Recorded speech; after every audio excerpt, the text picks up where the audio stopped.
Bonjour, Monique Jariot, formatrice. Donc, je suis formatrice en prévention des risques liés à l'activité physique, formatrice en risques psychosociaux et formatrice en qualité de vie au travail.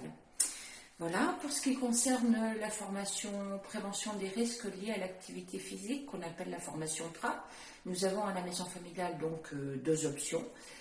L'option industrie, bâtiment, commerce et activités de bureau et l'option sanitaire et sociale. Ces deux formations sont donc sous l'habilitation de l'INRS, l'Institut national de recherche et de sécurité. Elles ont toutes les deux pour objectif de rendre les salariés autonomes en termes de prévention, de les rendre acteurs dans leur entreprise et ainsi donc d'être en capacité de reconnaître, de comprendre les risques liés à leur métier afin qu'ils puissent les maîtriser et être en capacité également de fournir des pistes d'amélioration concernant l'aménagement ou l'organisation sur leur poste de travail.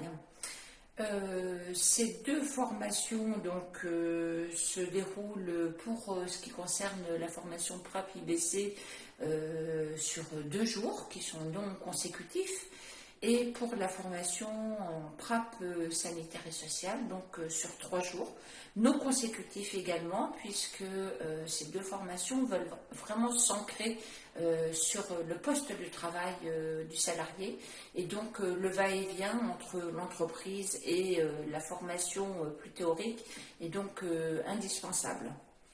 Voilà, ces deux formations sont également évaluées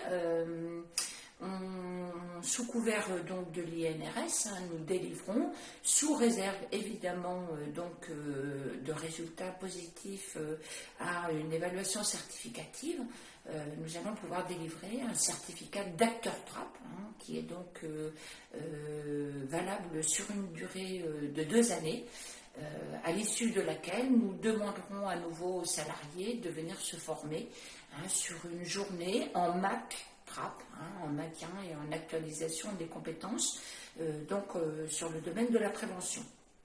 Voilà. Autre donc stratégie, nous intervenons dans les entreprises sur la dynamique de la qualité de vie au travail. C'est un projet donc qui se décline en 2 phases. Une phase de diagnostic qui va comprendre évidemment des observations de terrain, observations là aussi de postes de travail, d'organisation interne à l'entreprise. Dans cette phase de diagnostic, nous mettons également en place bien sûr des enquêtes, des questionnaires destinés aux salariés et puis nous procédons également à des entretiens. Tout ça doit nous donner des éléments qui vont permettre de poser un diagnostic QVT, un diagnostic qualité de vie au travail et à l'issue de ce diagnostic, nous allons pouvoir passer à la 2e phase que nous allons construire évidemment avec les acteurs principaux de l'entreprise pour mettre en place un plan d'action qui va pouvoir répondre à l'amélioration du quotidien du salarié, l'amélioration de son quotidien, notamment s'il travaille en établissement médico-social. On ne va pas oublier que l'amélioration évidemment du quotidien du salarié va obligatoirement rejaillir sur l'amélioration de la prise en charge du résident. Et donc on va essayer de lier ces 2 éléments. Voilà, je vous remercie de votre écoute. Vous pouvez sans aucun problème me contacter par mail. Donc monique.jariot,